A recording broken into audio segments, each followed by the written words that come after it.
to Mindful Mountain Wellness and our Education and Training Center Mindful Mountain Institute. My name is Anna Hallows. I am the founder of Mindful Mountain Wellness. Today's podcast is going to be about learning to set healthy boundaries. This is an interactive course, so make sure that you have a journal and a quiet, peaceful place to practice mindfully. You will be asked to pause to complete the mindfulness and journaling exercise throughout the course. Boundaries are so important in order to maintain healthy relationships. This course will teach skills to learn what healthy boundaries are and how to establish clear, healthy boundaries to promote self-esteem and responsibility. Episode 1, Learning to Set Healthy Boundaries. So why is establishing boundaries so important? Everyone has their own unique needs and desires as an individual. When our boundaries fuse with another person's, there can be confusion between what those needs and wants are. Our own needs and wants become blurred with the needs and wants of another person. When this occurs, an individual can begin to have difficulty understanding how to meet their fundamental needs and wants. This can create issues around identity, self-esteem, and motivation.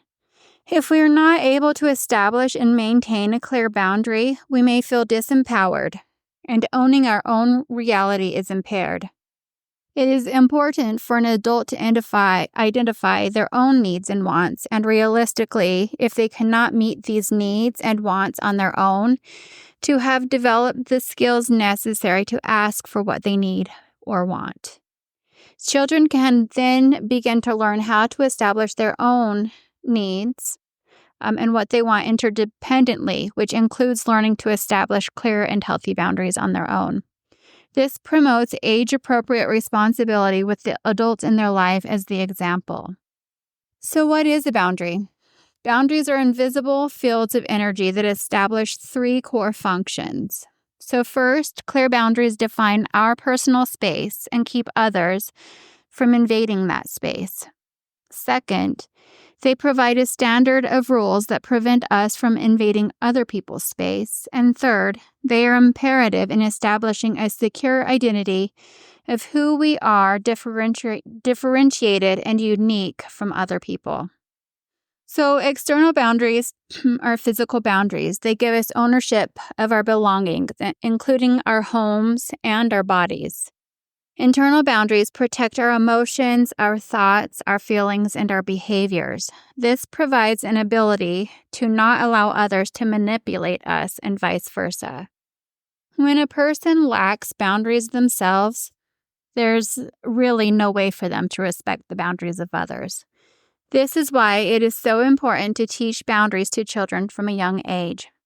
It teaches children how to have respect for themselves and others, and to have the courage to voice when their boundaries have been violated.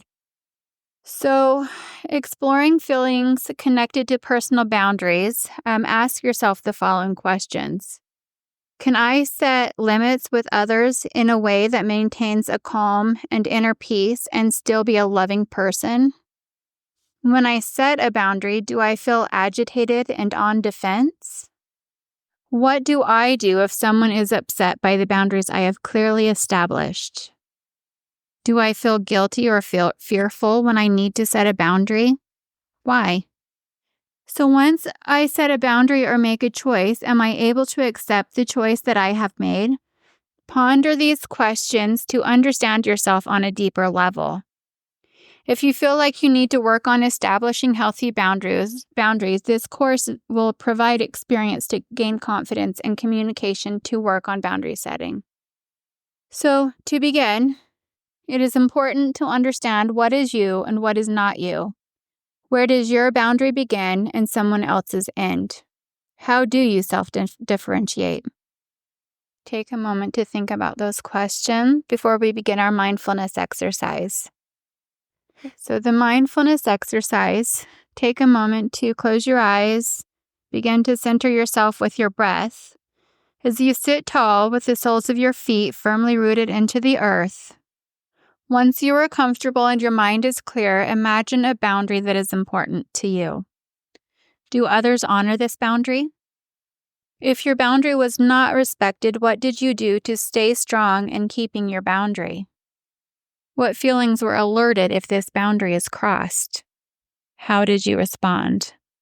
So push pause and focus on your breath and your posture, asking yourself these questions, thinking about an important boundary that you have set in place. If your boundary was not respected, what did you do to stay strong in keeping your boundary? Journal prompt. So in today's journal, think about when you did set a clear boundary. Do you feel responsible for the way other people respond? Do you feel responsible for other people's choices? How do you feel when other people's behaviors signal they are dissatisfied with the boundary you have created for yourself? How do you take responsibility for your own choices even when they are difficult? Do you need the approval of others? Do you feel confident maintaining your boundary even when this means other people may disapprove of your choice? You can go ahead and push pause to complete this journal exercise. Real life experience. So this week, begin to be aware of what boundaries you have established for yourself. When the values of importance you have established for yourself are compromised, how do you respond? Just in your everyday world, notice your thoughts, feelings, emotions, or physical sensations when your boundaries are compromised. How do you know when your boundaries are crossed? Be aware of when you cross someone else's boundaries, how attuned are you to the way you respond when someone else sets a boundary with you? Do you respect their boundary? So think about these questions throughout the week, focusing on important boundaries to you. How do you establish clear boundaries? How do you communicate these boundaries? And what emotions and feelings and behaviors come up when you feel like your boundary is compromised or when somebody's not respecting your boundary, and vice versa, when somebody else sets a boundary with you and you don't respect their boundary. Enjoy this exercise, and I will see you next week for episode 2.